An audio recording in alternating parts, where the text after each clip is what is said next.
evening, good morning, good afternoon, good night.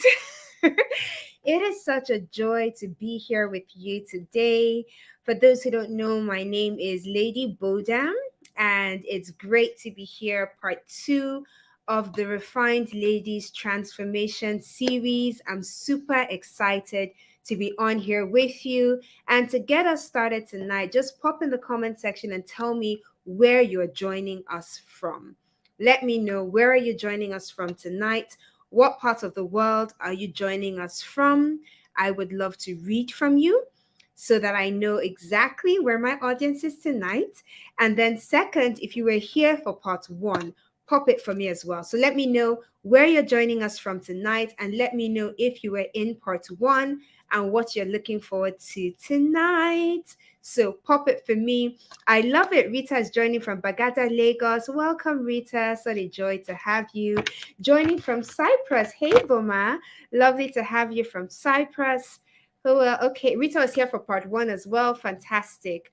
Fantastic. I love to hear that you were here for part one because that means you got value. Joy is joining from Jos, Nigeria. Hey, Joy.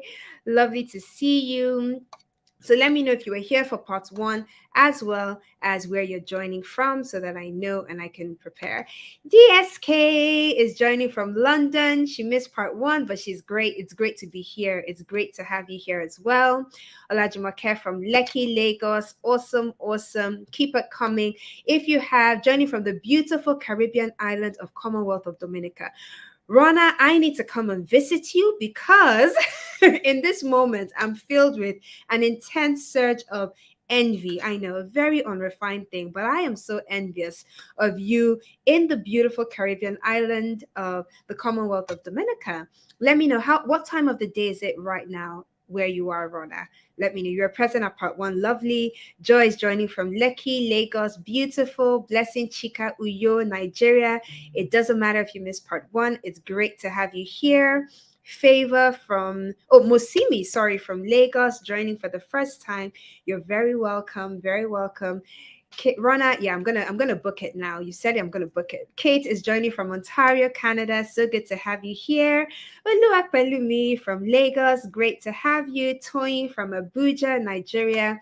Absolutely fantastic to have you ladies with me tonight. I love it. I love it. I love it. Keep it coming. 2:48 p.m. Rona. Great. So good afternoon. Tony Lopez joining from Akure, Undertown. Tonya, hello. Tania, so good to be here. Now, so good to have you here. If you have a sister friend, a colleague, a not so nice friend, a neighbor who is meant to be in tonight, I want you to go and let them know that we're getting started. We're getting started and we're moving right on to what we're discussing tonight. We're just going to be here for a little bit of time, not as long as part one, just short and sweet, right? And then we're good to go. Okay, fantastic. Hello, Tonya from Lagos. Nonso from Milton Keynes. Hey, Nonso. So good to have you on here tonight. Fantastic. Now, because I know we have some first timers with us, I'm going to just share some snippets. Now, last time I shared my screen, some people reached out to me saying, Lady Bodam, we wanted to see you. So today I decided I'm not sharing my screen. We're going to talk as I'm speaking. I want to see you in the comment section so I know that you're with me, you're communicating with me. So please just pop it in there. Whatever, if you agree, pop it in there. If you don't agree, pop it in there. I'm very open to healthy debate across many things. So whatever is coming to your mind, just pop it in the comment section. I have one eye on there in the comments. So last time we were talking about the Refined Lady part one of the Refined Lady's Transformation. And I'm going to share some of the things. I'll start off by sharing a quote that I really loved last time. And it said this. It was from Michelle Obama. And she said, there is power in allowing yourself to be known and heard. in owning your unique story and in using your authentic voice. And this is really important as we speak about the refined lady, because there's no refinement if you're living a life that's somebody else's life. You know what I mean? If you're living something that it could be you, it could kind of be you, it could maybe be you, but it's not really you. Okay. So, part of what we're speaking about when we speak about the refined lady and you becoming a refined lady is really about you allowing yourself to be heard, allowing yourself to be known, and in owning your unique story and in using your authentic voice. Okay. Hey, Mrs. Knock from Ontario, Canada. Lovely to see you. Cheryl Sandberg says leadership is about making others better as a result of your presence and making sure that that impact lasts in your absence. And remember, we spoke about this and what this really means as to how do people feel when they're with you and how do they feel long after you leave them. Hey, Oyomi, I'm going to have a bit of trouble now. Missy Sagua, Canada. This is gonna disgrace me, but okay, let me know if I kind of got it. But she's from Canada. So hey, Yomi from Canada. And then I had a quote on here, my definition of feminine leadership. And I said, feminine leadership is the art of recognizing and embracing our femininity so that we can authentically lead and make a positive impact in the arenas to which we've been sent. Is the art of recognizing and embracing our femininity so we can authentically lead and make positive impact in the arenas to which we've been sent.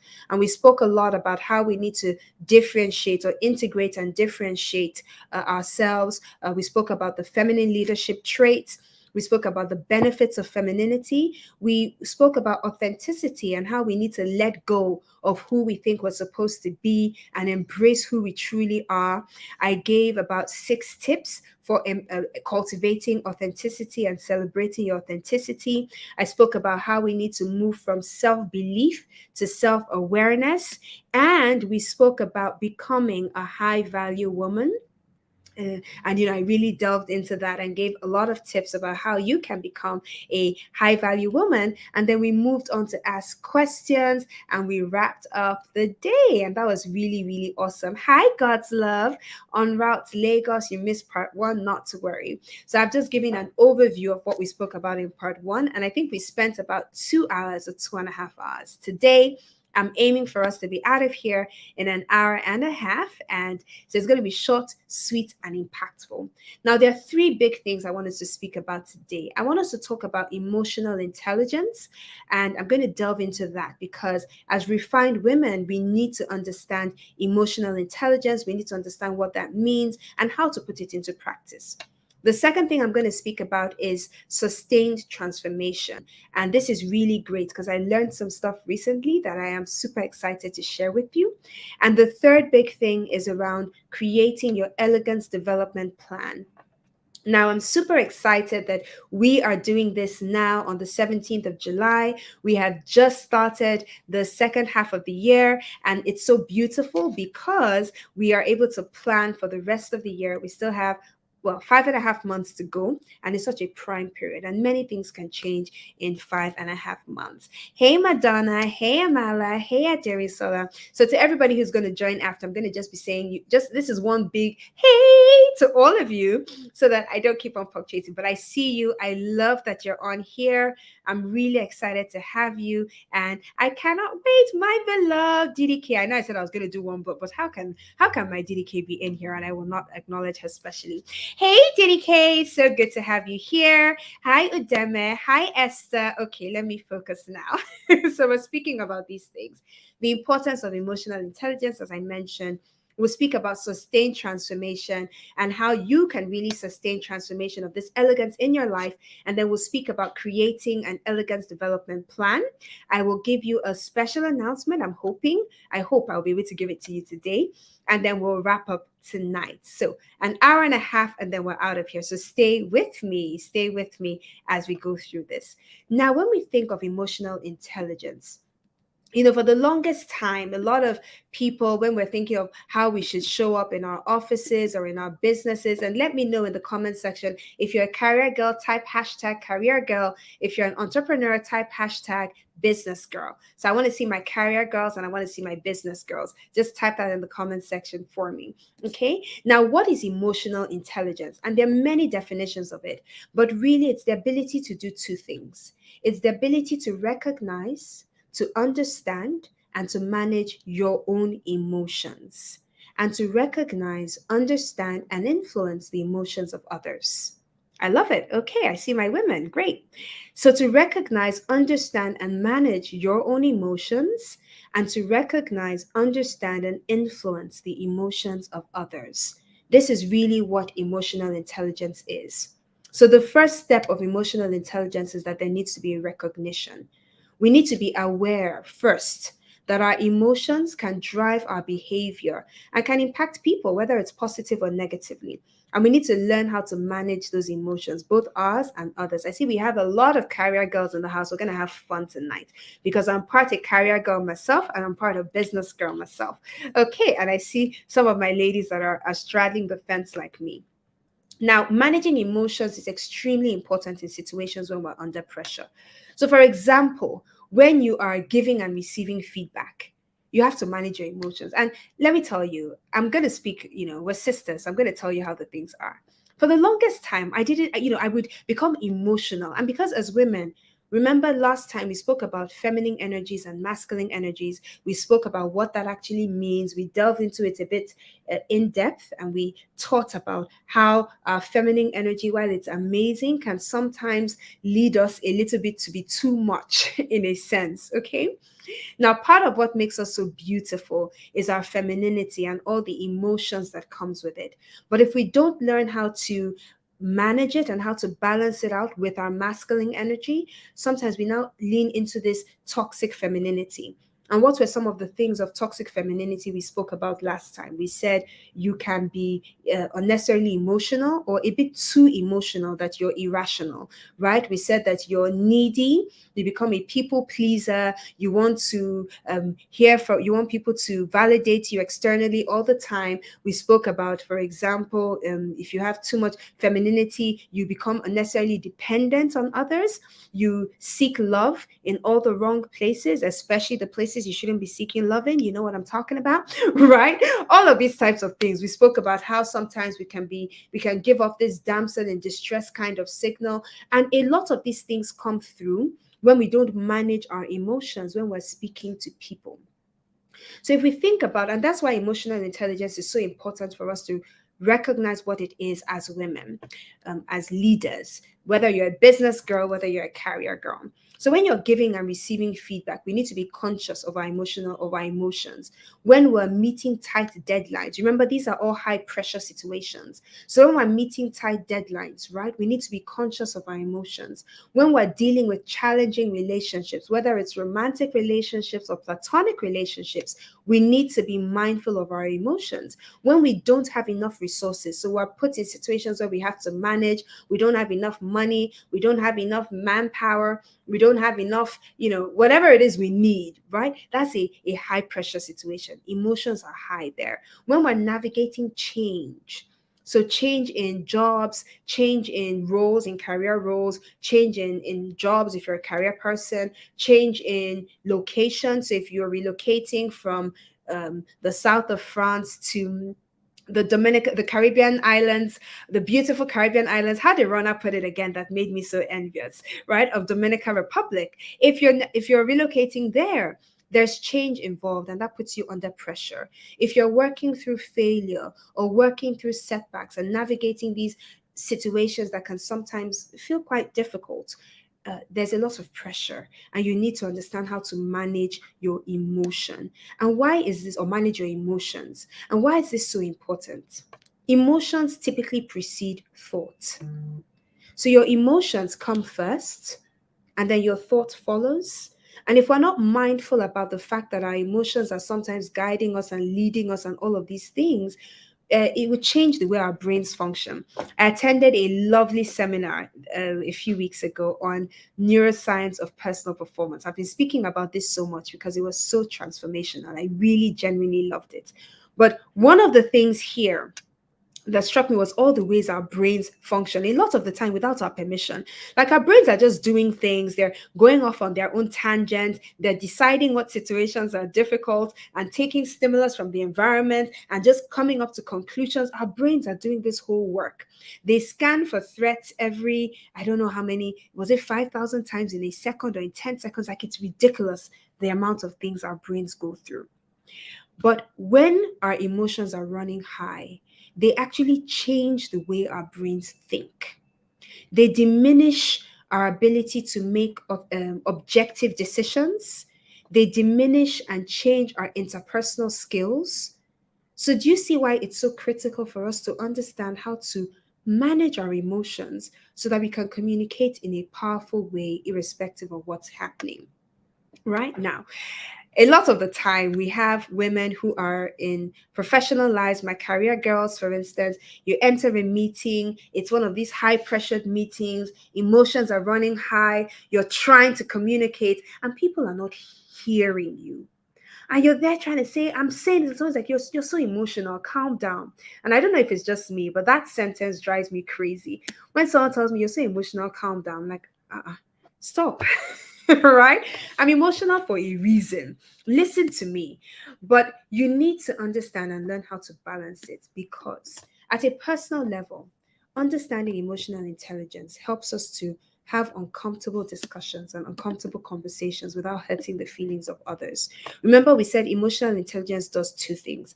It helps us to recognize and manage our own emotions, and it helps us to recognize and influence the emotions of others. Now, if you have friends and if you have relationships, you want to make sure that you're able to have uncomfortable conversations and be heard and still come out of those conversations okay. And this one is a whole skill on its own. It's like it's a whole thing. I have a sister friend that's so good at doing this. I'm just so uncomfortable. I'm squirming. I'm thinking, oh my goodness. But she just has hard conversations with a lot of love. And the conversation is hard, but you just sort of leave not feeling, you feel sad because it was a hard conversation, but you're still able to come out of it with a bit of dignity, with your dignity intact. And that's such a beautiful skill to have. We're able to manage these emotions when we're feeling stressed or we're feeling overwhelmed, and we're able to improve the relationships with those that we truly care about. And this one is a big, important thing. At work, in our professional settings, in our businesses, emotional intelligence can help us do things like resolve conflicts. It can help us motivate and coach others. And it can help us create this culture of collaboration as well as build this thing of safety within the teams of other people. Now, if you registered for this, I'm going to send you after this a quiz that you can take to sort of gauge your emotional intelligence. I think you'll get that either later today or tomorrow, and that's going to be quite exciting to receive. So I'm happy for it to give you that. Now, your emotional intelligence is actually more important than your IQ. So your EQ is more intelligent than your intellectual quotient, right? Because your EQ, your emotional intelligence, counts for twice as much. And this was actually a research that was done by Harvard Business School. And it says that your emotional intelligence counts for twice as much as your technical skills or your IQ in determining who will be successful. Can you imagine? Your EQ counts for twice as much in determining who will be successful than the technical knowledge you have or your IQ, right? There was another study that said 80% of competencies that differentiate top performers from others are in the domain of emotional intelligence. If you've listened to me for any length of time, you would have heard me say before or quote before this study that was done by Stanford and Harvard and a few other business schools that said 85% of skills that are looked at when people are being considered for higher promotions and higher roles are actually soft skills. Only 15% of what was considered were so-called technical skills.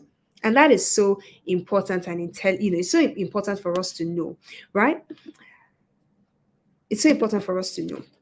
So all of these things to think about will help us in managing how our emotions are, and in knowing what we need to do and how we need to do it. And we're going to speak about that in detail. But I wanted to, are you aware now of why emotional intelligence is so important, and why this is a skill that we must learn and we must measure and we must keep a gaze on? Do you understand the importance of it now? Let me know in the comment section. I told you that as I'm speaking, you ladies have to be putting it in here so that I know that we're together in this matter, right? So let me know if you're still with me, and if we can keep on going, if we're together.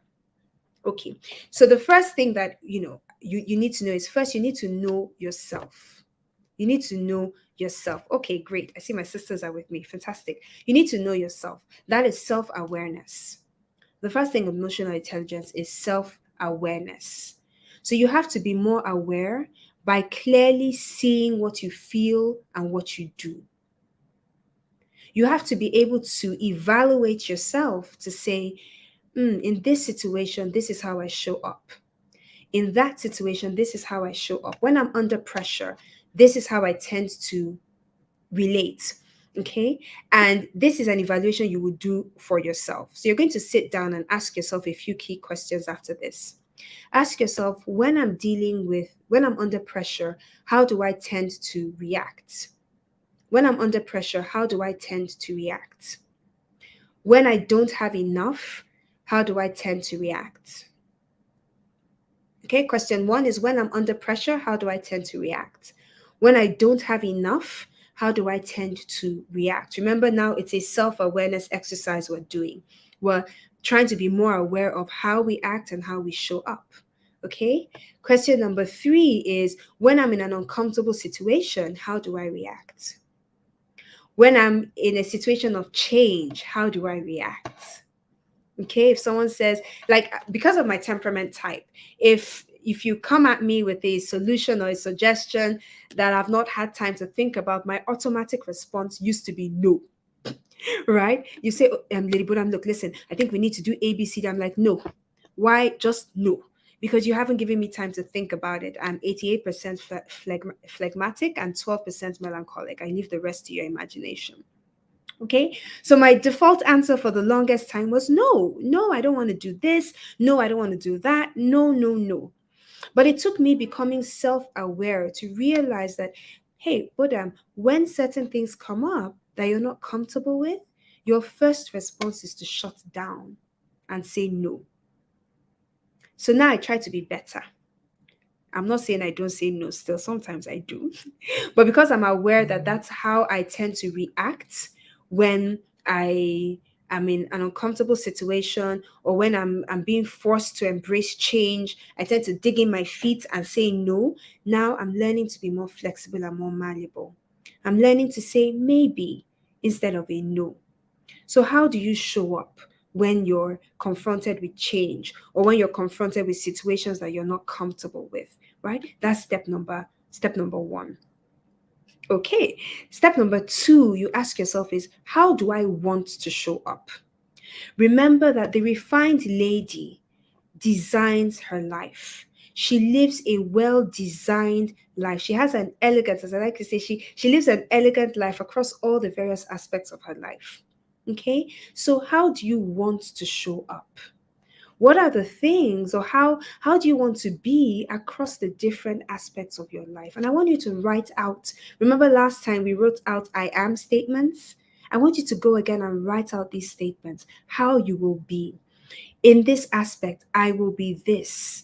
In this aspect, this is how I want to behave. I want you to go ahead and pen that out and make a note that you're going to pen it out after you leave me tonight. How do you want to show up? How do you want to intentionally design your life and be intentional about what you want to do and how you want to show up? So, if you're in a high pressure situation, how would you prefer to react? We don't fight when we're at the battlefront. We sort of design a strategy before we get to the battlefront, right? In many things. So if we know that, I'm trying to fix this thing of pressure and how my emotions just come out bubbling all over the place, we need to create a strategy beforehand. And that's number two, the power of choice.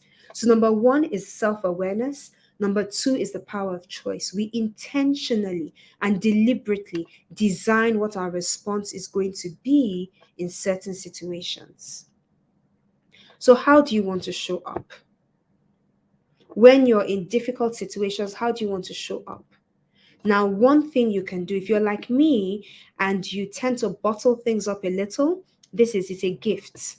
It's a special gift. Who are my sisters? Don't leave me on this table hanging alone. Where are my sisters that tend to bottle up emotions sometimes and bottle up, uncomfortable discussions and but just put hashtag bottler or hashtag former bottler because we're changing. So put hashtag former bottler. Let me see my sisters who were like me, but we're changing together. We used to bottle up our emotions. I see Chisel's hand is up. She's like, hey, I'm here. Okay. So hashtag former bottler, right? We just used to bottle things up. And the thing about bottling things up is that you keep on bottling your, I love it. DAJ is like, yeah, former bottler. That's it. So we okay, I'm seeing my sister. I thank you. I'm not in the house alone. I was like, oh my goodness, am I the only one? No, we're many, but we're former because we're transitioning, we're changing, and we're evolving. Now, the beautiful thing about, or the uncomfortable thing about being somebody who bottles up their emotions, especially if you're going through pressure points, if you're going through hard times, whatever it is, what happens is that one day something small is going to happen and it will tip you over the edge, and our response to the thing is phenomenal. We're just like, mini crazy. And the other person party is like, I just said this or I just did that. It's because we didn't make a choice early enough as to how we wanted to deal with uncomfortable situations. So assignment number 2 for you, right? Is it 1, 2? I gave all these assignments. I love it. In another life, I have been a teacher. Assignment number 2. Let me just tell you ladies something. Someone just sent me a message saying, Lady Bodam, there is no way you're phlegmatic. I hear that all the time. She's actually, I wish I could expose her, but I don't think she'll appreciate it, so I will not. But I just saw her message pop up saying, Lady Bodam, there is no way you're phlegmatic. I promise you, ladies. I took the test several times, checked it to make sure I'm actually 88% phlegmatic and 12% melancholic, right? But another test showed that the color energy I pull up the most is sunshine yellow. So hello. Anyway, so we have these things. We desire in advance and design in advance how we want to show up. So your assignment is I want you to write out by the end of December who is the woman that you want to be. And I want you to write out, really elaborate description of the woman that you want to be by the end of December. What do I mean? By the end. But then I'm going to speak to that in a moment. I'm going to deviate slightly and I will speak to this one in a moment. So just hold on, I'm coming, right? So um one of the things that I would say is as you start decide, sorry, to describe the person you want to become, I want you to write a few things out. I want you to write things such as um, how you would react. I want you to write things such as how you will show up, right? So I will show up as a confident woman who is compassionate, who shows love and dignity to everybody I meet. I will handle uncomfortable conversations up front. And I'm telling you some of the things I write about myself. And this is still an ongoing goal because I really don't like uncomfortable conversations. I don't know. I just don't like it, right? But I will handle uncomfortable conversations with grace. I will not hide from problems, but I will tackle my problems head on, treating the other person with a lot of charity and a lot of refinement. I will manage my temper. I will drink water instead of exploding. I will take a moment to process my emotions so I can communicate in a way that's clear and the other party can really hear not just what I'm saying, but the intent behind what I'm saying. Okay, these are some of the things you will write down and describe the type of woman you want to be at the end of December. It can be for you, it can be how you handle things when you're angry. You can be like, when I'm angry, I will take a moment to acknowledge Label. I think it was this thing I said. It was label, you breathe, you label, and you decide on your response. So I will label, and someone can put that for me. I think it was BLR was the acronym that I got. And it was you breathe, you label, and you respond. You label the emotion. You can say, for me, by the end of December, when I'm angry or when I'm unnecessarily excited or really upset, I will pause for a few seconds. I will acknowledge and label the emotion that I'm feeling, and then I will decide on a response. Remember what I said earlier, that our emotions tend to push us into response. They move ahead of our thoughts. So we need to take a moment to pause and to breathe. That's one way you can manage your emotions.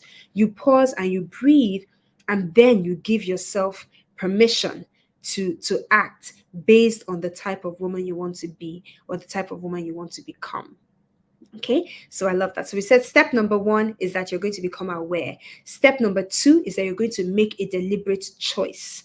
And then step number three is that you're going to be purposeful. I love it. Oh, I have a lovely scribe. Thanks, Evie.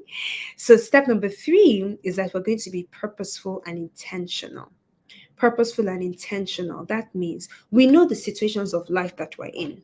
So for me, I knew there were certain situations that were my trigger points. Number one, when I had a driver, and it was really a lot for me.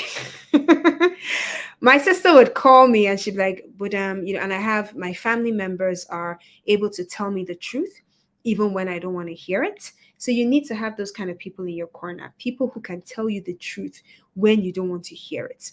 So my sister would ring me sometimes and she'd say, Bodam, nope, what you did there was not okay, or your tone of voice was not okay. My mom would give feedback, and sometimes I would sulk and I would go upstairs and I would, not talk to anyone because I'm so upset as to why they can't see it my way.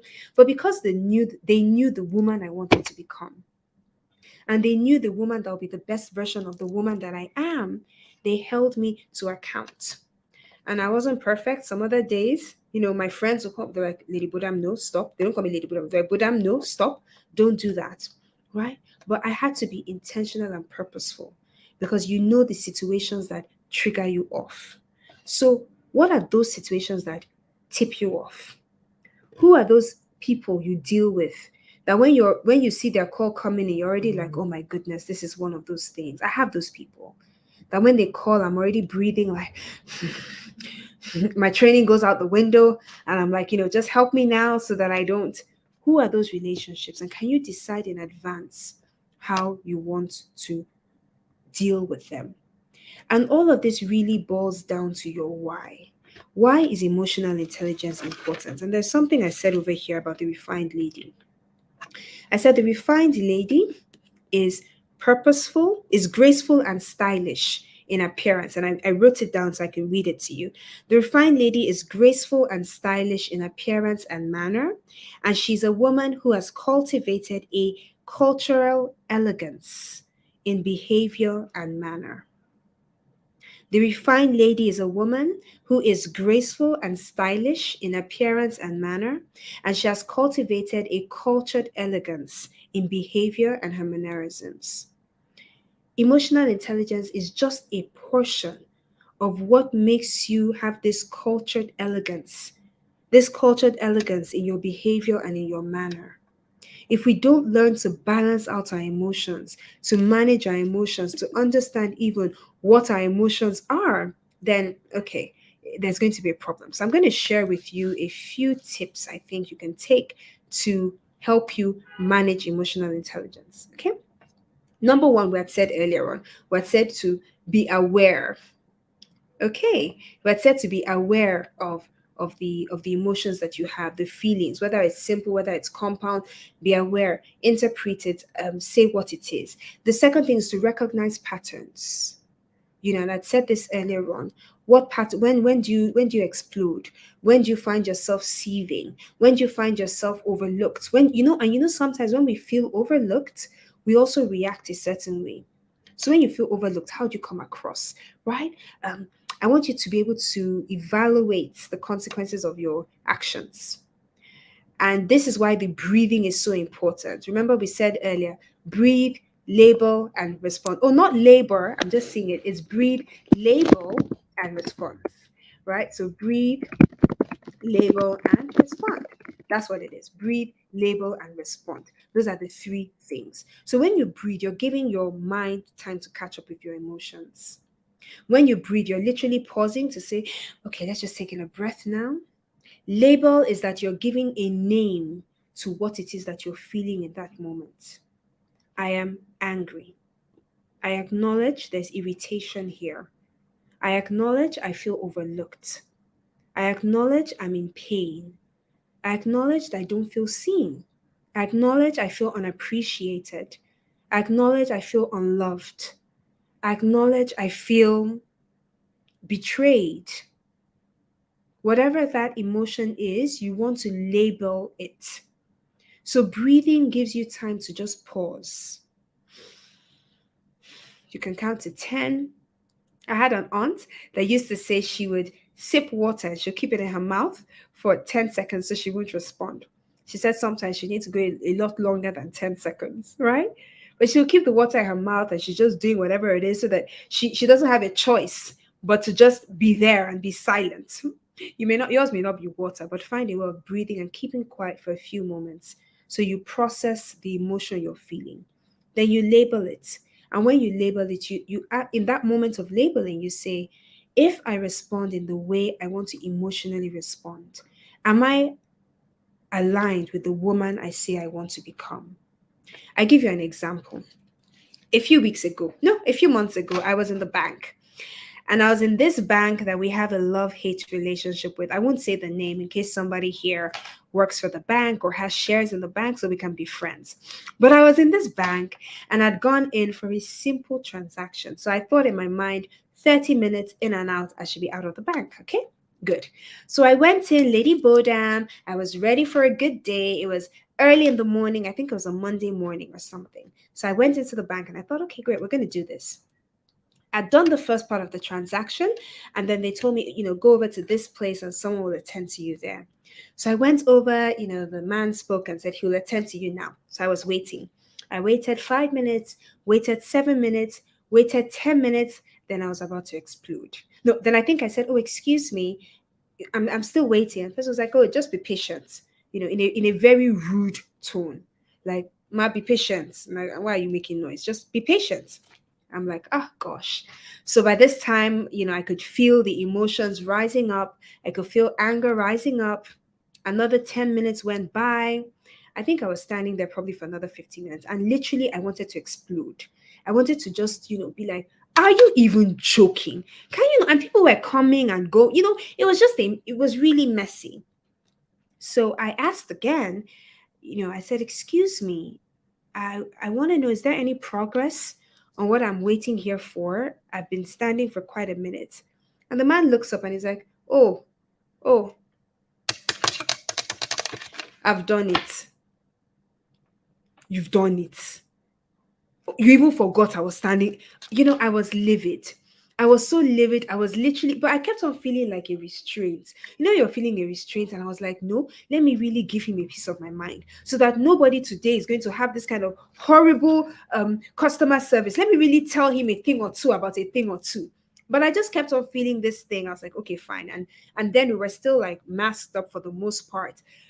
But anyway, I took a deep breath. I was so upset that I couldn't scream, I couldn't yell, I couldn't tell him off, in the way I wanted to tell him off.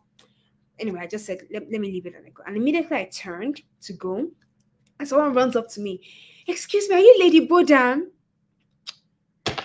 I'm like, yes, I think I'm her. And she's like, oh, I was looking at you, I wasn't so sure, oh my goodness, lovely to meet you. And we chatted for a bit and I was like, oh my goodness, just imagine if I had given into my emotions in that instant and really yelled and brought the bank down. And then I come and sit here on the Refined Ladies Transformation webinar series on the 17th of July. And I'm like, guys, you need to manage your emotions. And somebody will just be typing in the comment section, all these girls of nowadays, this is how they always are. Lack of authenticity. Although maybe, all sorts of things. And we don't do it because of what people will say. But we do it because we want to be true to who it is we want to be. I want to be true to the woman that I've decided I want to become, right? I want to be authentic to myself in every circumstance, not just when I'm being seen on camera. I want to be someone who manages her emotions and whose emotions don't manage me. I want to be taken seriously because people know that if I'm genuinely showing that I'm upset, that means I've thought through that emotion and I'm genuinely upset. You know, there are some people that when they show you emotion, you're just like, she's always like that, she'll get over it. Yeah, she's always like that, she'll get over it. We know those type of people. We don't want to be that. We want to be taken seriously. And step one to being taken seriously is to take ourselves seriously. And then to ask yourself, how can I navigate this emotion?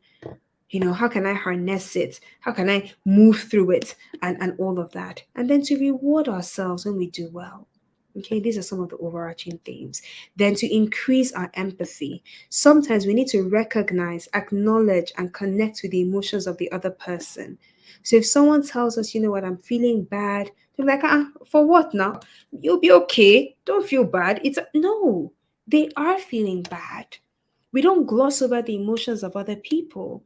We recognize what those emotions are. We honor their emotions. Sometimes we put ourselves in their shoes to see if we were in these shoes, how would I feel? And that's empathy. And remember, EQ is a two-edged sword. Emotional intelligence is two-edged. The first edge is us managing our own emotions, and the second edge is influencing the emotions of the other person. Because as refined women, we want everybody that comes in contact with us to leave with their dignity intact.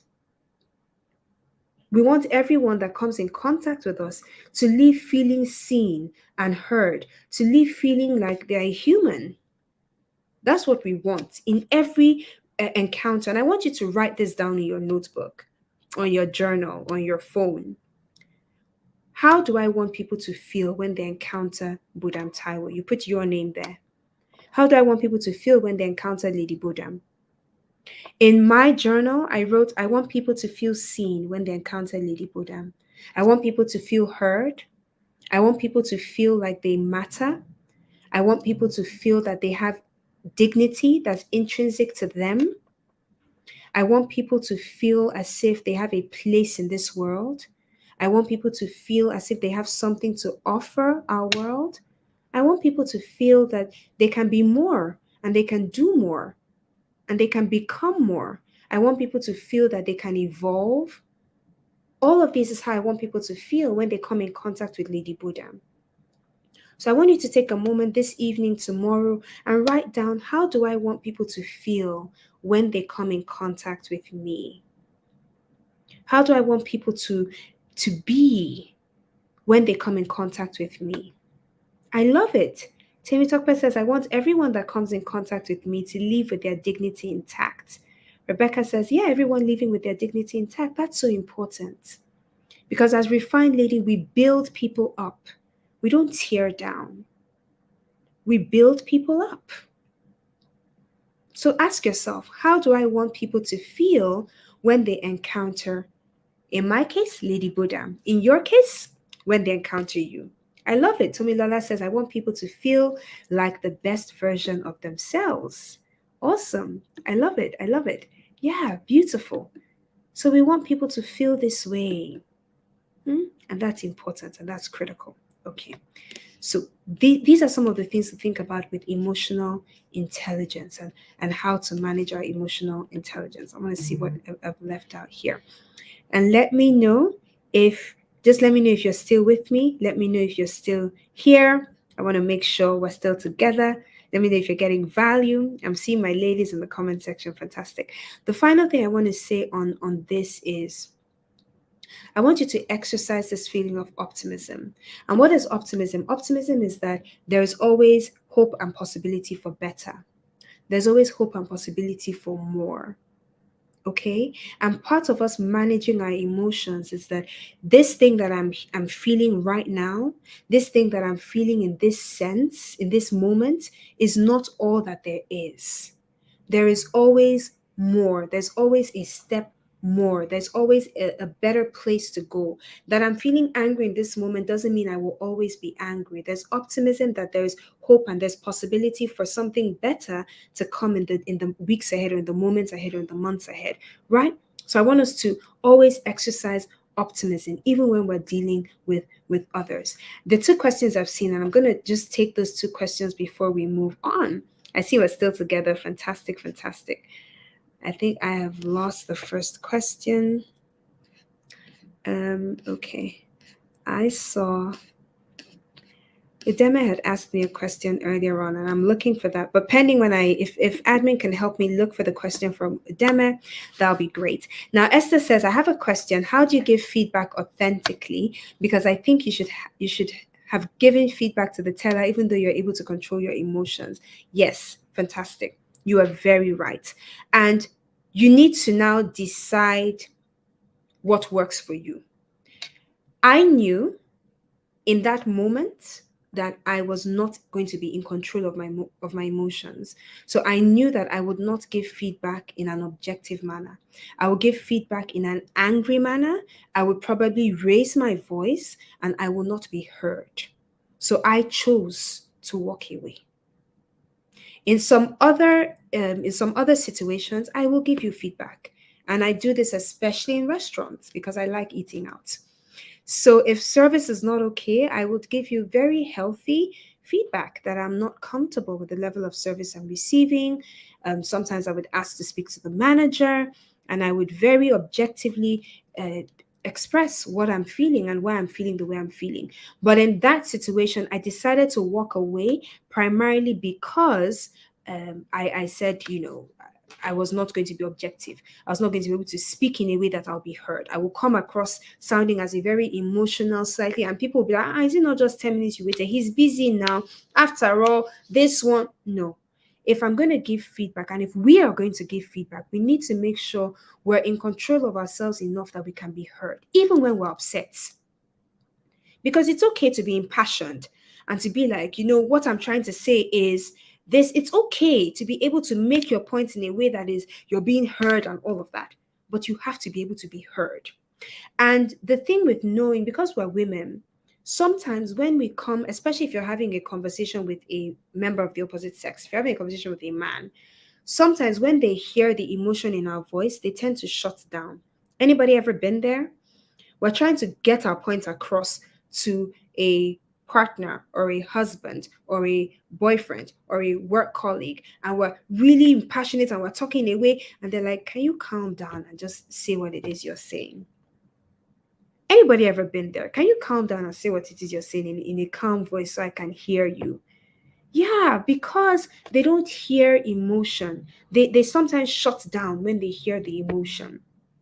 Okay, so that's something we need to consider and take into consideration. So how do you give feedback authentically? Number one, stick to the facts. You give feedback authentically by sticking to the facts. Don't say things like you always do ABCD, because first of all, that's not a factual statement. The person doesn't always do ABCD.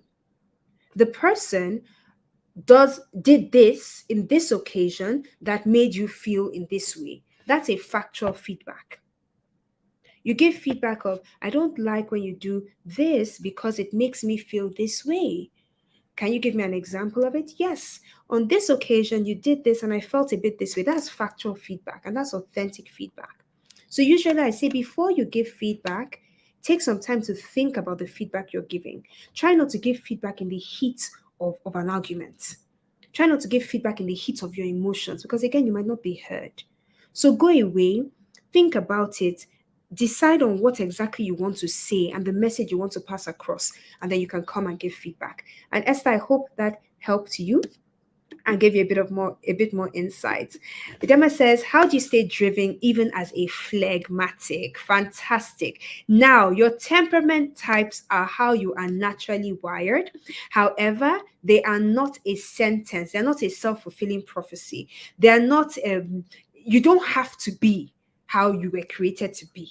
We are allowed to evolve. I chose, now if you look at all the temperament types, and there are four primary temperament types. There's phlegmatic, there's melancholic, there's choleric, and there's sanguine. And each of them have their pluses and each of them have their not so positive aspects. Okay. Now, as a phlegmatic and melancholic, one of the things is how I handle emotions is interesting at best, right? Another thing is this thing that Ademe says, which is, sometimes we can be a bit laid back and we can be a bit, like this and like this. Good. One is by being self-aware. Understand, and if you've never taken a personality test, can I encourage you? And maybe when I'm sending a follow-up email, if admin reminds me, we would send out one or two personality tests that you can take that I have found very helpful, and maybe you can take it and you'll find it helpful as well in your life. Number one is to know who you are.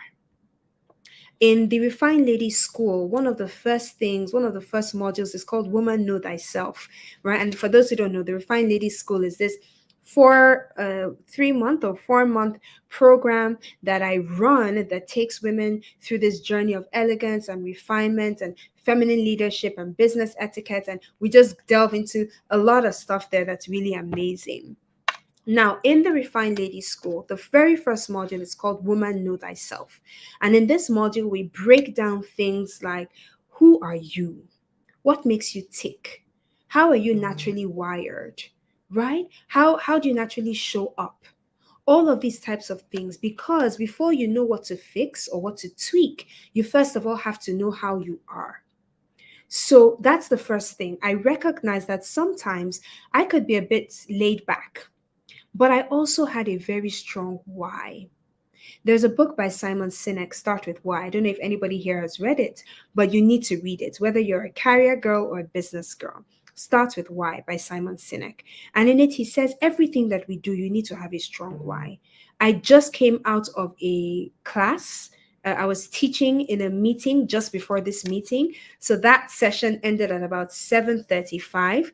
And then I immediately, hopped off and hopped into this one and started it at 7:45. And I've been teaching probably since 6 p.m. or so. Why? When it's Sunday evening and really I could be curled up in bed with a novel, having a glass of wine, and letting something play on TV, one of these action movies, and I might still do that tonight. Why? Why am I on here? Because I genuinely have a desire and a passion to see women thrive, to see women step in and become the very best version of themselves, to see women live lives of elegance and refinement so they can truly enjoy elevated experiences and lead from a place of authenticity. That's what drives me in one aspect of my life. And that's why I do all the things that I do, right? In this sense. And that's why I get up. So how do I stay driven? By understanding that sometimes I cannot be driven, and that's okay. But by having a strong enough why that pushes me and that gives me a reason to wake up in the morning and go after something. Number two is by putting in times for rest and relaxation.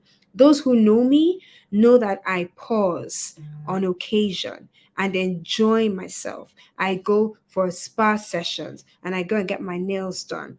And I do all these girly things. I go and sit in a restaurant sometimes. I take myself on a date and go and sit somewhere and have nice desserts and enjoy lovely. Okay, let me come down now. Let me come back down to earth because you know I enjoy these things because it's and putting my life as a life that's balanced with being driven with enjoyment all in there, and enjoyment is different things. Some days my enjoyment is I just light a candle, and I have all these beautiful scented candles. Sometimes I light a candle and I just curl up literally in bed with a John Grisham novel. I'm putting in those moments that allow me to lean into my phlegmal side, but also allow me now move and launch and thrive. And I hope that helps, Deme. Bottom line is your personality type is not sealed, signed, sealed, delivered your fate. You can grow, you can evolve, you can become the type of woman that you truly want to become. It all depends on what you want to do and who you want to be and how you want to navigate that. I love this. Fiend says, how should a refined lady manage workplace gossip et al.? And this question was asked somewhere else earlier on today. There are a few things you can do. First off, to recognize, and this is, it's something that is so normal that it's almost like, it's quite normal, right? So the first thing you can do is you can choose to walk away For example, and depending on the situation, sometimes it's difficult. Sometimes you can put earphones in. Okay, and this is like if you're right in the middle of the things, you can have earphones in your ears. I know somebody that had earphones in, and sometimes he's not even listening to anything, but the earphones are just always there, right? So he hears the conversations and he chooses which one to engage in or not. Something else you can do rather is to choose to change the conversation. So you can choose to say, hey, I'm not really feeling this right now. Can we speak about something else? Or you have a conversation, or you bring up a topic that is even more exciting and interesting than the topic of this other one that you're talking about, right? Or you can just literally say, and it depends on people. Sometimes, this is not even whatever, let's just leave this and you move on. Eventually you start becoming known as that girl that, yeah, she's just not nice to gist with, is how the phrase will come. She's just not sweet to gist with, and that's okay. But what you should not be happening is you should not be the one that's bringing the gossip. That, do you know what happened last night to this person? And do you know who did this? And my goodness, did you hear this other one? And no, you shouldn't be the person that's propagating workplace gossip. Now, there's another line that exactly eventually they get the message. There's another place that there's a thing between venting at work. So maybe you've had a bad day and you want to vent to someone. It's knowing those spaces you can vent. Now, venting is different from gossip, and you should have safe spaces where you're allowed to vent and pour out your emotions in a safe space. But recognize everyone you work with is not your friend. You should be very strategic about the relationships you have in your office. Okay. Aha. Okay. I think there's more to this question that I'm just seeing, but it's not come up here yet. I think it's going to come up soon. Okay. Excuse me. Okay. So what if the gossip and rumors are about you? What do you do as a refined lady, especially when you're a choleric person who likes to draw the line and confront people? Fantastic. I love this question. Thank you so much, Fee. There are a few things I would say if the rumors are about you. Number one is, are the rumors true or not? Now, before you delve in or dive in, and choleric people, for those who don't know, are people who they're upfront. A choleric person comes, tells you how it is in the way it is, pour out whatever, and they're okay. They move on from there, right? They're very quick switchers. They give it to you hot, and they move away. That's a typical choleric person. I would advise you to take a few steps back and to evaluate the situation. Okay, evaluate the situation. Number one, you want to know concretely, where are the rumors emanating from? The second thing I'll say, is there truth there or not? So, is in the gossip or whatever, is there truth there? Number three is, how do you want to deal with that relationship going forward? What do I mean? There's a way you correct, or there's a way you have a conversation with people if you want that relationship to continue. And there's a way you have a relationship with people if you're not really concerned about the long term of that relationship.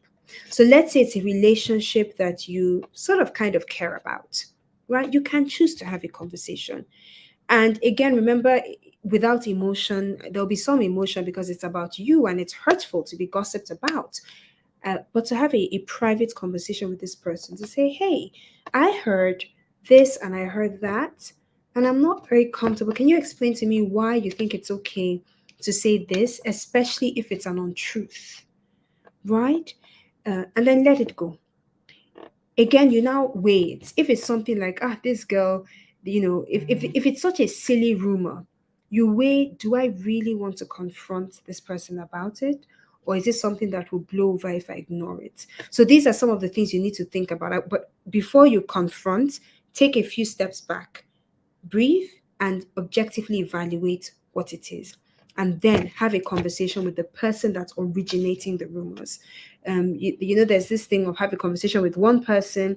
If it doesn't work, you can bring a witness. If it's really important to you, you can bring a witness and have a conversation with the person again in the presence of the witness. If it doesn't work and if it's quite damaging, you can escalate it. If it's really damaging to your person, so if somebody says something like, let me give you a very practical example.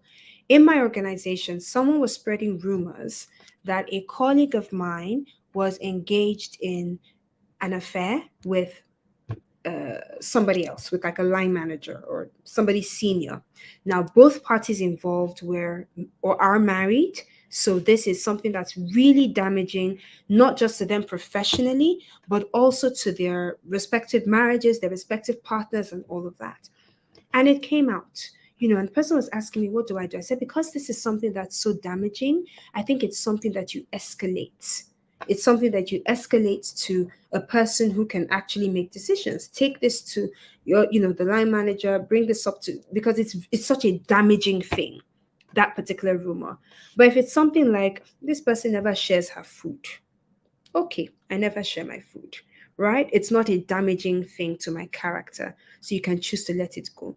Does that help a bit, Fing? Please let me know. Or if you want me to add more, just let me know as well. Tommy Lola says, how can a refined lady correct someone appropriately? Example, a close friend with body odor. This is beautiful. I love this question. Now, a close friend with body odor. One of the ways, first of all, if it's a close friend, you should be able to have some candid conversations with your friends, right? You should be able to have candid conversations with your friends if they're your close friends. So, uh, you can choose to correct with words, you can choose to correct with actions. So, if somebody has body odor, for example, you can gift something. So you can come one day and gift a nice bag that has like deodorant or antiperspirant and maybe a little body spray and maybe, I don't know, scented soap. And you're like, here you go, whatever, right? It is nice, is a nice gift. The person will take it, use it. If the odor goes, if it doesn't go, whatever. Or if you guys are really tight, you might be like, hey babe, I think this is hot, so I want to change my top. Do you want to change your top as well so we can be fresh as we're going out to ABC place, right? Or there are some other times you can say, that babe, it's like this. Your top is not too whatever. Again, the relationship you have with your friend. But my point is, if it's a close friend, we need to normalize having honest, candid conversations with our close friends if it's a close friend. If it's a workplace person, if it's somebody who is in the workplace, not as close a friend, and all of that, and you're thinking, how will I tell this person? Again, it's a few things. You can choose the gift way. I found goes a long way. Goes a long way to help. So if you have domestic staff that you don't want to talk to, if you have people in your office, you don't want to have that conversation, a lovely gift, just a nice little bag with antiperspirant, little scented soap, and little deodorant, and if you little perfume or whatever, it just helps. Bad breath, either you buy toothpaste, you can offer mint. Because sometimes if it's, I mean, there are different things. Sometimes, and I'm gonna just put this one up here. Sometimes we have, maybe we've not spoken all day, or some people have not eaten all day, and all sorts of things are going up in the mouth, and then they open their mouth to say, and you're like, oh my goodness, right? If you have mint, a very easy way is just, would you like some mint? Or have some mint. Here, have some mint. You put one in your own mouth and say, here, have some mint. Usually by reflex, people just take the mint and put it in their mouths, right? And that's why, usually you try and have mint around the place, especially. Sometimes people just need to drink water. But again, if it's something that's ongoing, you get to buy toothpaste. If it's something that's ongoing, you might want, I mean, it's very difficult, and you have to really know the relationships. This is the thing. If it's a random stranger, you can't tell the person that, this is your breath, or how are you doing the things, right? But if it's somebody that you're close to, it's a very uncomfortable conversation. But you might need to say, babe, oh, do you need to drink water? It's almost like maybe you might need to drink a bit of water, or your breath is not so fresh today, or something. Or do you want some mint? Or this food, this lunch we just ate, so I think we need to, you put we there because it softens the blow a little bit, and it sort of helps you to balance it out. So whenever you're giving feedback, the first thing before the feedback is to think of your relationship with the person.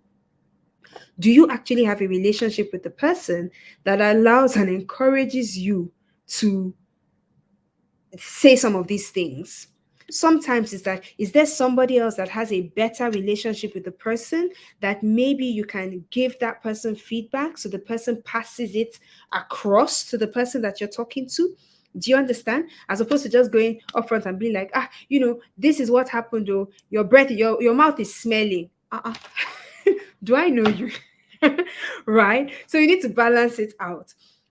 Think of the relationship first off. What relationship do you have with this person that you're about to give feedback to? That's step number one.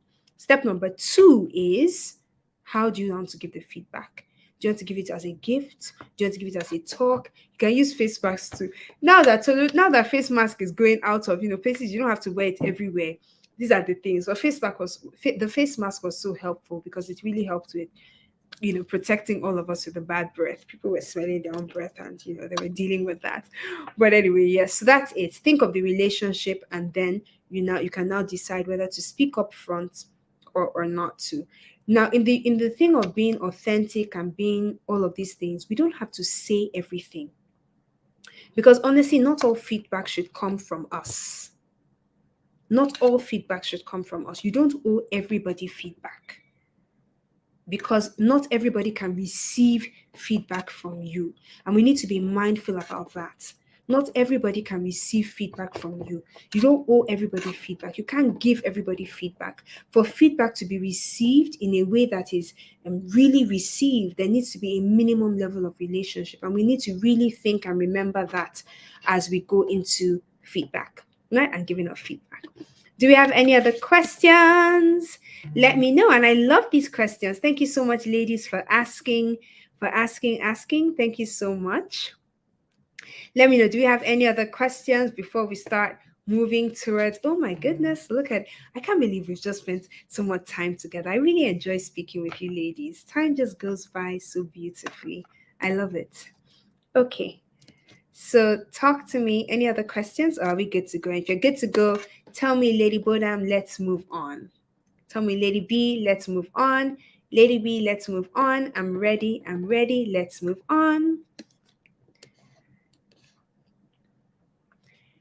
Fantastic.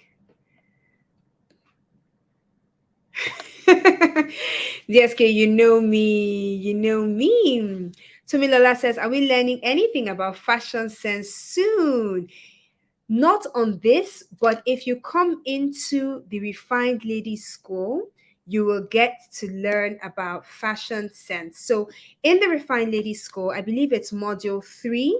Is it module 3 or module 4? I teach on something called the art of femininity, right? And in this, the beauty of femininity. And in this particular module, we uncover things such as, what is your body type? What's your body shape?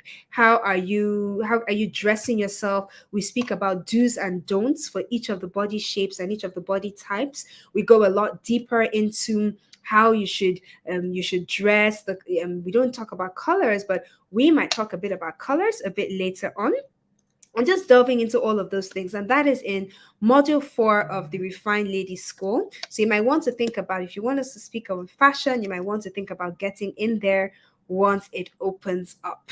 Okay. I love it. Hi, Sekile from the Kingdom of Eswatini. Awesome. So good to have you. So good to have you. Fantastic. Okay, you love listening to me. I love being with you. I love speaking with you. Let's move on. Let's move on. Great. Okay, so now I wanted to speak to us. We're speaking about emotional intelligence. I wanted to speak to us very briefly on the I want to speak to us very briefly about the art of sustained transformation as well as elegance development plan. And we're going to talk 2 in 1 because we're going to start wrapping tonight up. 2 in 1, so we're wrapping tonight up. Are we still with me? Tell me, I'm with you. I'm with you. Let's go. Let's go. Let's go. Tell me, Lady Bodam, I'm with you. Let's go. I'm with you. Let's go. I'm with you. Let's go. I'm with you. Let's go.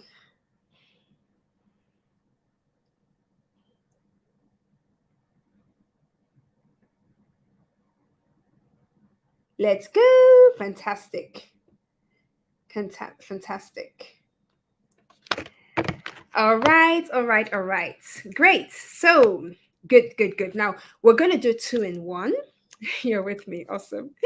We're going to do two in one. We're going to speak about sustained transformation, and we're also going to speak about creating your elegance development plan. And we have a few moments to do that, and then I'll announce when we're going to wrap all today up. Again, if you have any questions, just pop it in here. I'm loving the questions. I really love answering your questions. So fantastic. All right. Now, one of the things that I'm, thinking of as we're moving towards the end of um, July and moving into the second half of the year. Earlier on, I was speaking about who's the type of woman you want to be at the end of December. What type of woman do you want to become? What do you want to be known as? And all of these types of things. And I'm going to share with you a few things that I want to put on your elegance development plan. And who's going to be my scribe? I need a scribe. So we're going to have a plan for 6 areas, right? We're going to have a plan for 6 areas. You know what? Let's make it 5 areas. So it's going to be easy to remember. If I wake you up at midnight in August and I ask you, tell me what are the 5 things on your elegance development plan, you're going to tell me what those 5 things are. So we're going to look at 5 areas where we're going to create a plan today. Okay, a mini plan today, and you're going to flesh on it as we go into the rest of the year. Now, area number 1 that we're going to create a plan on is our communication. Someone type for me, communication. Type for me, communication. The refined ladies communication is the first area we're going to be talking about transformation in. The Refined Ladies Communication. Now, remember that during the Refined Ladies Summit, for those who joined, and if you didn't join, I'm sure a link is going to be posted in the comment section very soon for you to. Hey, ladies, I need to pause because I just saw something, so I'm going to need to pause for a second because my mama is in the building. I am just seeing my mama, so join me to celebrate my mom. My mom is here. So just say, hey, mama. Say, hey, mama T. That's what I call her. I call her Mama T. Say, hey, mama T, because she's in and I'm really excited to have her. Hey, mommy. Anyway, so let me focus. So, number 1 is communication. We're speaking about communication. And during the Refined Ladies Summit, if you were in and if you were not in, you will have a link that's going to come in the comment section very soon as to how you can join and get access to the Refined Ladies Summit. Now, in it, we spoke about the Refined Ladies communication. And for every woman here, whether you're a career girl or whether you're a team career girl or whether you're a business girl, you need to be able to communicate your ideas in a way that is authentic enough, not just authentic enough, but in a way that can be heard, that your listeners hear what you're saying, they understand what it is you're saying, and they can take action based on what you're saying. You need to learn to communicate in a way that's powerful enough that your listeners can hear what you're saying, can understand what you're saying, and can take action in what you're saying. And there are 2 or 3 things we're going to look at. The first is oral communication. How do you speak? And I have a sister friend that does this whole masterclass on, I think, public speaking or something like that, communication skills or something, right? And that's it's a gem. And maybe I'll see if I can do a connecting line later. But how do you speak? Some people, when they're speaking, a lot of their words are Do we know those kind of people? I know they're not here on this call, but we want to make a statement, and we're saying things like the body language is and you know what I'm really trying to say is about, and like the thing is like, and you've lost the room. People are, when you're coming to speak, people are just almost like, oh my goodness, she's speaking again. Oh gosh, can it be somebody else? Can we quickly move on? So you wonder why you're giving a presentation, my career girls. You wonder why you're giving a presentation and the room isn't listening to you. They don't understand what you're saying. They're not taking action based off of what you're saying.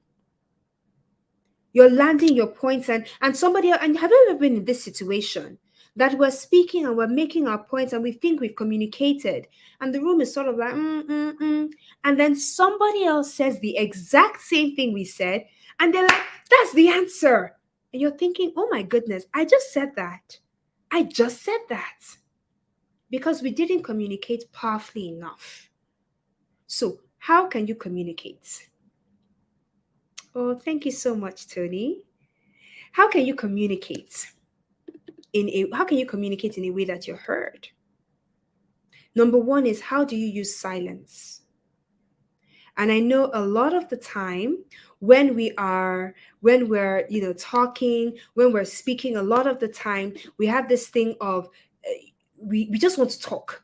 We don't want silence because we're told that silence is not a thing. Right? So we just talk, talk, talk, talk, talk, talk, talk, and we're talking so fast and we're talking all the time. And my mom tells me, slow down, Bodam, slow down. But utilize the power of silence.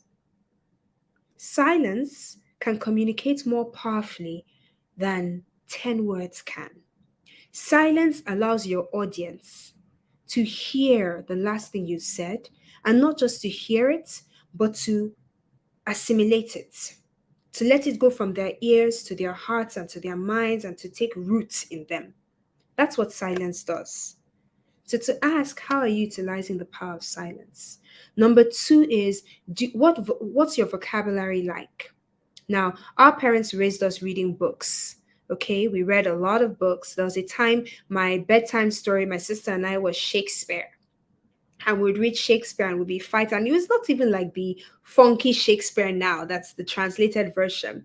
My parents would bring the Shakespeare that's like the we wear without art, and it's all this funny grammar, and we'd be reading it, but it expanded our vocabulary. We would read, my sister and I would read all sorts. Up till now, I'm a reading girl. I love reading books because it expands my vocabulary. So, again, on your elegance development plan, I want you to write there, what are the top two, three things you're going to do from today up until the end of the year to make yourself a better communicator verbally? It can be, I would pause ever so often when I'm speaking. It can be that you would learn a new word every week. And there's a certain governor in my, okay, let me not go there. I was gonna go there, but let me not go there. Let me be nice today so that we're all just friendly. Okay. When you're learning the new word, please let it be a relevant new word that you can use in everyday conversation. Okay, let it be a practical new word. Don't just go to the encyclopedia and be like, what word can I use to confound the world today? No, don't do that. Don't do that. Don't let that be you. Okay, so let it be a practical new word that you can learn and you can go with. All right, so communication is the first thing. Verbal communication. The second thing on communication is written communication. And I was speaking to some ladies earlier today, and I said, don't let this be you. We have some people that they're sending me birthday messages. My birthday is on the 30th of December, just in the event that you'd like to send me gifts, trips, homes, cars. I'm a receptor. I receive these things. Anyway, so on my birthday, I have some people that send me birthday messages. I didn't cajole them. I didn't beg them for these messages. Out of the goodwill of their hearts, they decided they wanted to send Lady Bodam a message.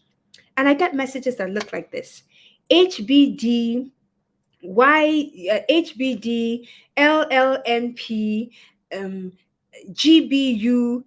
And I'm just thinking, what is going on here?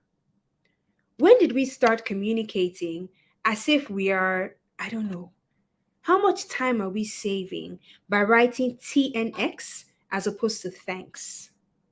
How much time are we saving? This LLMP, it drives me a little bit crazy, right? How much time are we saving? What does this one even mean? Which one? What is GGMYB? What is this? I don't even know. I have no clue. I'm completely lost. What is MMYTC? Right? We just have all these crazy, and I'm thinking, how much time? What have you done with all the extra time you are saving with all these acronyms? What have we done with it? God, what is this? What is this? How is this? Oh my goodness, I'm not even gonna get into that.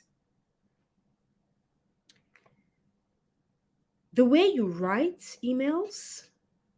Oh, is it? MMYTC means many more years to come. Oh my, this is ridiculous. No, ladies, this is horrid. Sakila, this is my question, but why?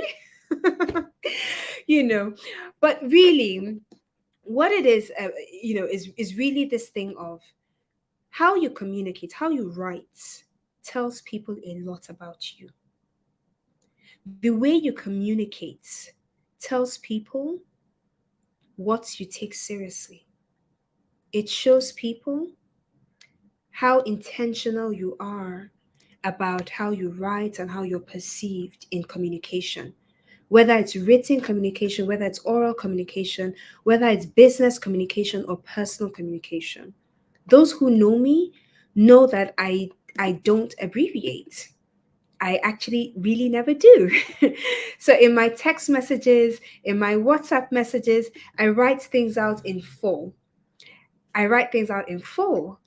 Well, with the exception of laugh out loud. Come on now. Laugh out loud, I write LOL or I write what's the other one? LOL, or there's another one I write. I can't remember now. And even the LOL, I actually use LOL when I'm really giggling. Like I write it when I'm actually laughing out loud, not when sometimes we're just there, we're not really laughing, we're just like LOL. you know? So I write it when I'm actually laughing out loud. And since I cannot LMAO, I try not to LMAO. Okay, let me be serious now. So, communication. Now, in your elegance development plan, you're going to write out what are the one, two, three things that you're going to do between now and the end of the year that will make you a better communicator. For some people, it's that I'm going to watch one speech every other week. Okay? I'm going to watch one speech every other week by a communicator that I admire. You may not agree with the message, and that's okay, but you just want to learn, how does the person engage with the audience? How does the person speak? How does the person pause? All these little things, you write that out in your elegance development plan. So, area number one is communication. Area number two is body language and posture. Body language and posture. Someone type that for me. Body language and posture. Now, a few things over here is, how do you sit? How do you stand? And what is your general body language? Now, generally, when you're standing, your head should be parallel, I beg your pardon. Your head should be parallel to the floor. So this means you're not entering a room looking down, you're not looking into the sky. It should be parallel to the floor. Okay? It just gives you something. Now, when you're sitting, I'm going to turn this way so you see. So when you're sitting, typically your shoulders should be back, right? Do you see? Your shoulders should be back this way. Your spine should be straight, all right? And then your head is this way, just so that you have this nice silhouette. And it does wonders for your posture as you're growing older as well, so I'm told. Okay, so shoulders back and head parallel to the floor. Your feet, when you're sitting, your knees should be sort of perpendicular. So your knees should be perpendicular, because that just gives you this lovely posture. I'm going to stand for just a moment. Now, if I stand, you're going to see now. If I stand up, you tend typically to hold in your tummy. Now, you're not holding in your tummy for a thing of vanity, but automatically, when you hold in your tummy, automatically your chest comes out and your shoulders go back. It's just an automatic thing that happens, and it strengthens your core. So you can be giving yourself a mini workout even when you're sitting down, just by holding in your tummy. So you're holding your tummy, bust comes out nicely, shoulders go back. So you see, shoulders are back there, and your spine is straight.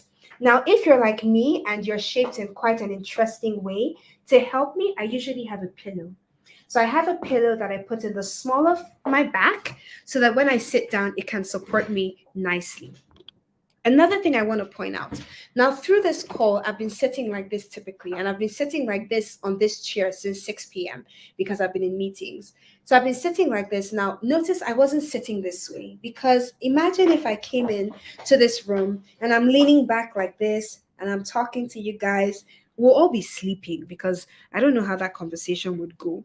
Okay, so learn to sit up straight. Sit up straight. Be able to hold your body. right? By making sure your spine is straight, your legs are perpendicular to the floor, especially if you're sitting at a desk, which I am today. So I want you to write in your elegance development plan, what about my body, about my posture, do I want to improve between now and the end of the year? Is it how I sit? Is it how I stand? Is it how I walk? And I think on Instagram and in the Refined Ladies School, actually, in the Refined Ladies School, we have a module where I demonstrate these things in detail. I demonstrate how to walk, I demonstrate how to sit, I demonstrate how to stand, all these other types of things. And I think that's in module 2.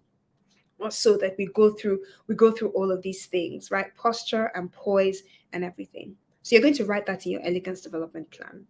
The third thing you're going to write is your body language. Now, imagine if I'd come into this meeting, and I was telling some ladies earlier, imagine if I'd come into this meeting and I was like this, like, hi, ladies, good evening. I'm so glad and so excited to be here with you. It's really a great opportunity. Will you not start messaging me like, Lady Bodam, what's up? What's up? What's up, girl? Are you okay? What's going on in your life? Do you need help? Do you need ice cream? What's happening? You would message me because I look sad. So think about that when you're thinking about the body language and what it's communicating to your audience. When we fold our arms, when we're communicating, or when our shoulders are hunched as we're communicating, and my parents always, right from when I was young, my parents would be like, when our shoulders are hunched, they'll come and they'll put their hand in the small of your back and press you so you automatically do this. They still do it till today. I may not lie. They do it sometimes, you know? But all these things. So ask yourself, what's your body language saying? What's your body language saying? Right? There's something called the psychology of power. And I'm going to teach about this in the Refined Ladies School. I'm currently studying it, and I'm really excited about all the things that are coming out there with the psychology of power and how people communicate just using the body. And it's just so beautiful. And I can't wait to teach the students of the Refined Ladies School. The third thing I want you to make note of. So let me know, what are the two things we've spoken about? We've spoken about what and what. Let me know.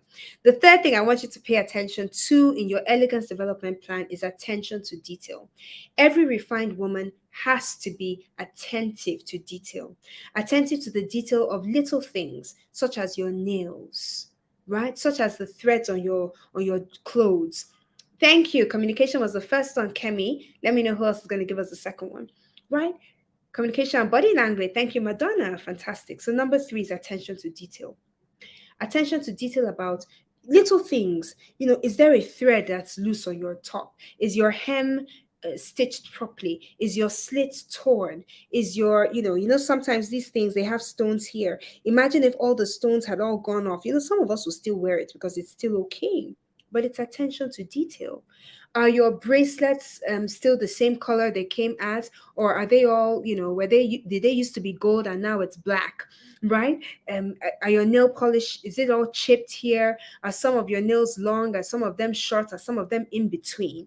Right? Do you have one earring on one and two earrings on the other? All these little things speak to attention to detail. Attention to detail. Every refined woman has to pay attention to detail. That's what sets you apart from the majority of people that are out there. That's what's different, you and everybody else. Attention to detail. And I'm going to have to ask your permission here. Can I take 15 more minutes and then we go? So we wrap up here at 1 hour, 45 minutes. So let me know. Say, Lady Bodam, I gift you 15 more minutes of my time. Lady Bodam, I gift you 15 more minutes of my time. So we end at 9:30. So let me know. Lady Bodam, I gift you 15 more minutes of my time. Let me know if that's fine. Because I don't want to take advantage. I know, this is a Sunday evening and you've been so good to let me into your life and to be with me here for almost an hour and a half now. So I know it's a lot I'm asking you for. So please gift me, if you can gift me 15 more minutes. You gift me? Look, when Amy said she gives me 30 more minutes. Kemi, thank you. She gives me 15 more minutes of her time. Thank you. So I'm gonna use this gift respectfully. Thank you so much. Okay. The fourth thing I want you to pay attention to is your dressing. Your dressing. And I want you to thank you so much, Joy. Thank you, Madonna. Thank you, Sakile. Okay.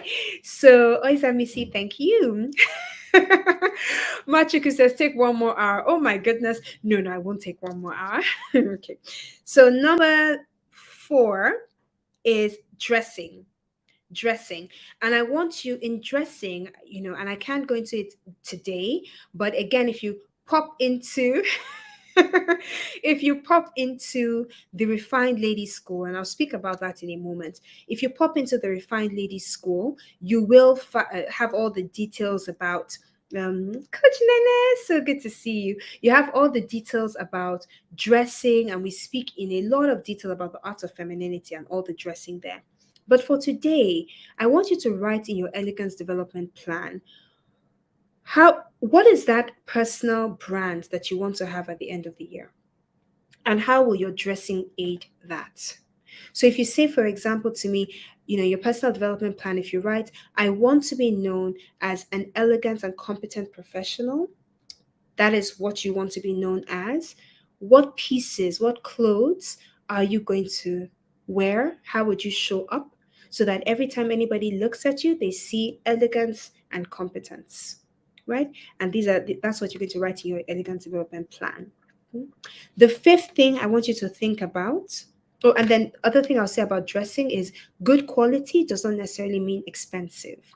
Okay, so think about good quality. You need to know your body shape and dress according to your body shape. There's some material that's not for everything. So, for example, lycra is not for every body shape and body style. There's some certain dress styles that are not made for everybody. For example, these slits that go up into the heavens and the low tops that go all the way down to I don't know where. It was not made for everyone. To be honest, it was not really made for anyone, but okay. Right? Okay. Whatever. But again, remember that you dress literally as you wish to be addressed. The reason that that phrase has been from the our parents generation up until now is because it's so true. And it's because I will leave you with this statistic. You have 7 seconds to make a first impression on someone. Science has proven this. It's been said over and over and over again. You have 7 seconds to make a first impression. And behavioral science goes on to say that even after you meet somebody again, they usually do not change the first impression that they made of you. In 7 seconds, what can you say? How much brilliance of your brilliance can you show in 7 seconds? What people usually see is your posture, your body language, and your dressing. That's usually what they see in 7 seconds. Posture, body language, and dressing. And so these three things are critical to make sure you're setting yourself up for success. So, how do you dress? And why do you dress the way you dress? And that's something that we uncover in the Refined Lady School. Why do you dress the way you dress? Final two things I would say: hair and makeup. Your hair, I've been on this sort of style now for maybe almost 6 months, isn't it? I can't remember. I think almost 6 months now. I just saw it and I fell in love with it, and I decided this is my look for this season. So I'm having updos and all sorts of funky things going on there, and I do it every ever so often. But the reason why hair is important is, number one, your hair needs to be clean. And number two, it needs to be styled in line with your personal brand. Your hair is an accessory. It should not be a distraction. So if you're giving a talk, if you're presenting, and this is especially important if whether you're a career girl or a business girl, but if you're someone that leads people or that wants to be seen to lead people, you don't want certain things to distract you. So imagine if I were on this call and throughout I'm doing this and the hair is falling this way and I'm going like that and I'm going like this, I'm going, it could be distracting as you're listening to me.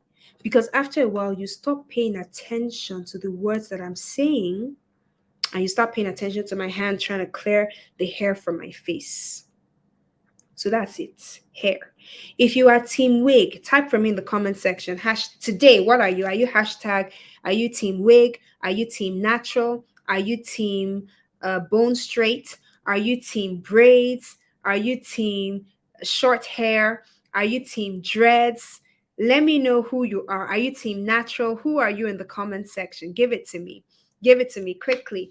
Team up, team braids, team wig, team weave on, team natural, team low cut. Okay, I see my team low cuts, my team natural. Who else? Team dreads. I love it. I love it. Team natural. Okay. Who I don't have any team wigs, team braids, team wig on days the hair doesn't cooperate.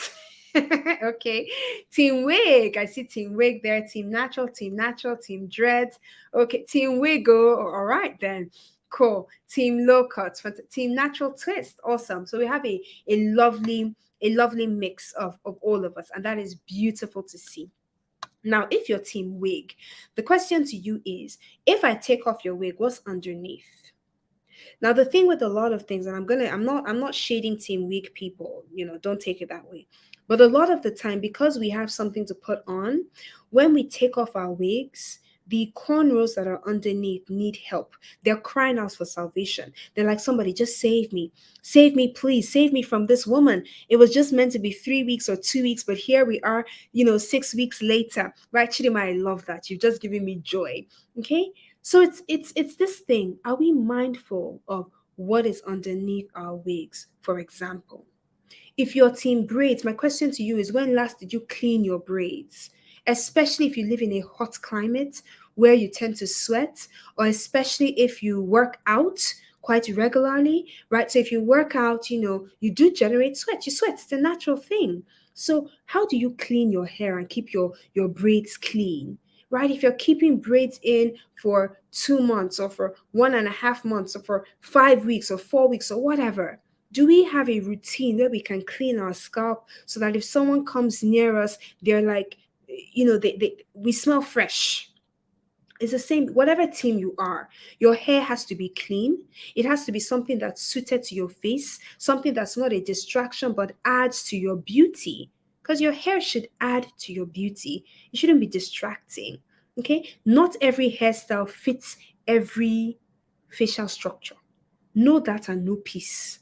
So the fact that Sister Nkechi did one crew cut that was suiting her, then you with your own facial features, you decided to do the same thing. You're now wondering, you're not blaming the hairdresser that you didn't quite get it. No, ma, she got it. It's just that your face didn't get it. Okay, I'm gonna stop now. But there is that. Okay. Then makeup.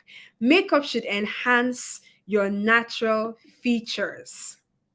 It should not make you a completely different woman.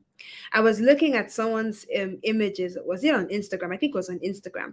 And maybe someone was doing like a 40th birthday or a 30th birthday. And it took me a while to recognize who the person was because she looked nothing like who she was. I'm not even exaggerating. She looked nothing like who she was. And I know all of us know what, all this contouring stuff, and we contour and we conceal and we draw an entirely new face from the one that we have.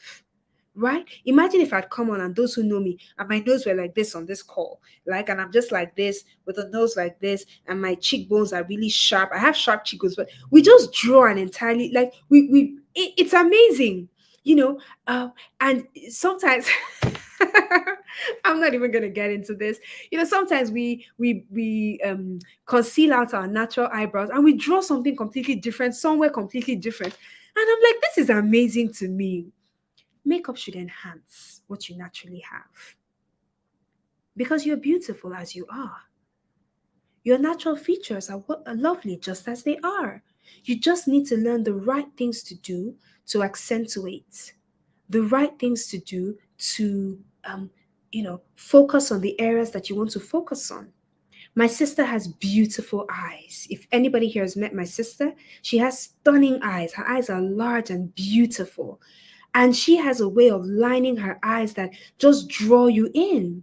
So when she's speaking to you, because of how she's done her eyes and she doesn't use a lot of makeup, to be honest, but because of how she's done her eyes, you're just drawn in and you're gazing into her eyes because she just understands that this is her beauty and she accentuates. Imagine if she did all sorts of funky things and all sorts of amazing things, it would just be a lot. So makeup should enhance your natural features. It shouldn't give you a brand new face. That's like deception. And if you're single and you've been drawing brand new faces for yourself, you're being unfair to your future husband or to your boyfriend or to whoever it is that is toasting you, because they think they know what you look like. But if it rains, okay, I'm gonna stop now. The person they thought they knew before the rain and after the rain is gonna be completely they're gonna be like, I was walking over here with Bookie. Where's Bookie? I'm like, it's me. No, no, no. I mean Bookie George. Like, where's Bookie George? I'm Bookie. Okay, I'm gonna stop now. Enhancement and not changing. So you're going to write that into your elegance development plan. And I'm going to send you, if you registered for this, I'm going to send you out a template that you can use to create your own elegance development plan between now and the end of the month. That's at the end of the month, the end of the year. I'm going to send you something that you can use, and I think it'll be really great for you. I think it'll be really amazing for you. So let me know, ladies. I'm going to share one last thing with us, but let me know, how are we doing? How are we feeling? Are you excited? Has this been of value to you? Let me know. Talk to me. Has this been of value to you? Has this been exciting? Has this been good? I'm going to share my screen in just a moment.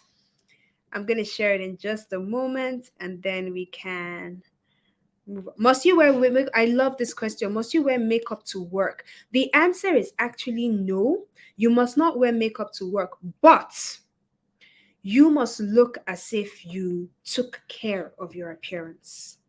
And what does that mean? There's some people that don't wear makeup to work, but they also come in and their lips are all chipped, and there's a bit of, ashiness to their face, or they are unnecessarily shiny. Did you just wake up, roll out, put lotion, and go out the door? We're women. We're refined ladies, so we should take a bit of an extra step. So you may not use makeup, but you may want to make sure your face is sort of matte. Your lips, even if it's Vaseline or lip balm that you put on, to make sure your lips are not cracked and they're just okay, and you look presentable. You should look presentable, even if you choose not to wear makeup. I hope that helps, Fee. Okay, final part that I want to share today, and then we are going out. I'm going to share with you on the Refined Lady School. Somebody tell me the Refined Lady School, and I'm really excited to speak about this. Oh, I love it, Sakila. I'm so excited. I'm so excited to see that, to read that. Oh, thank you so much, ladies. I'm glad this session has been insightful.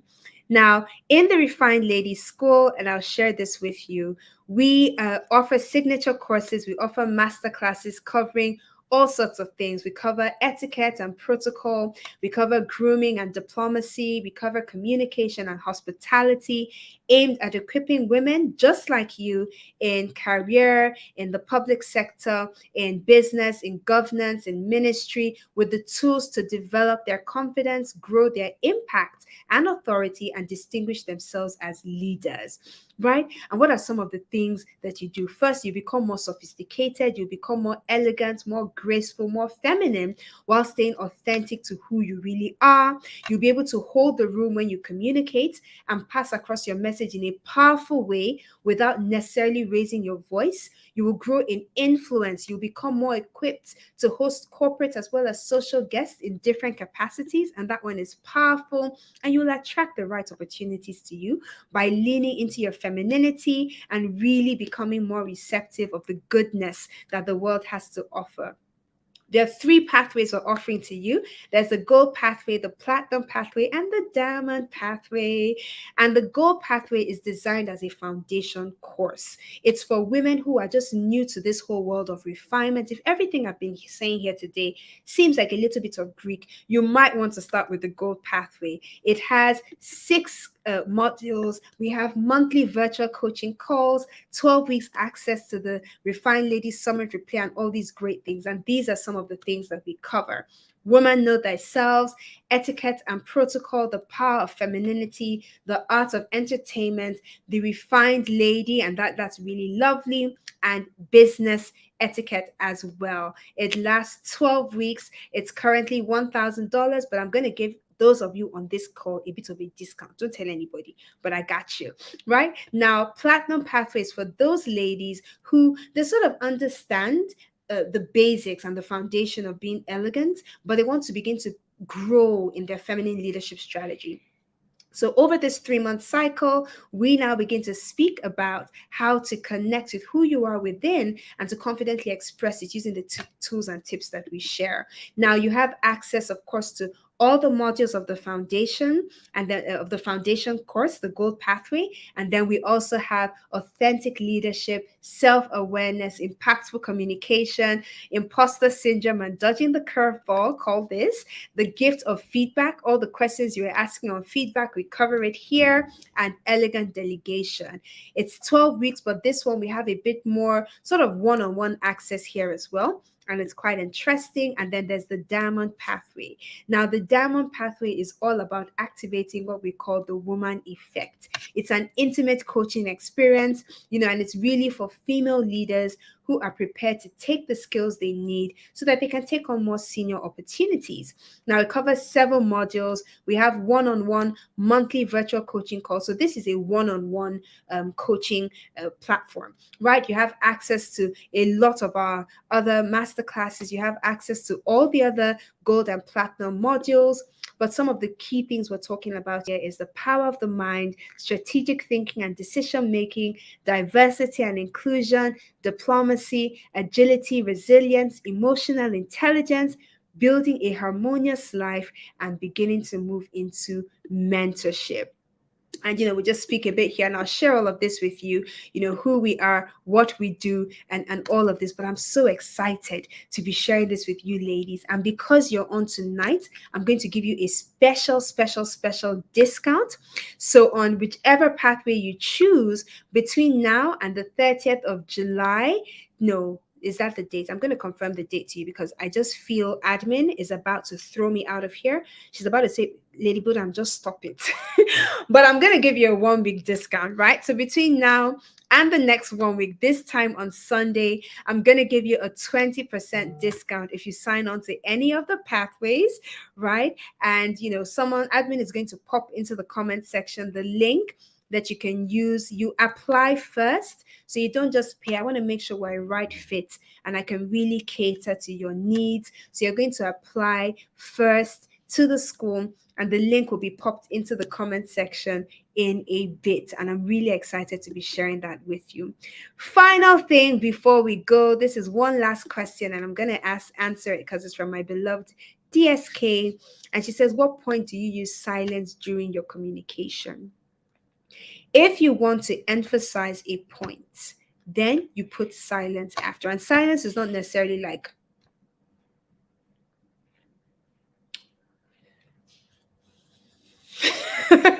it could be 2 seconds.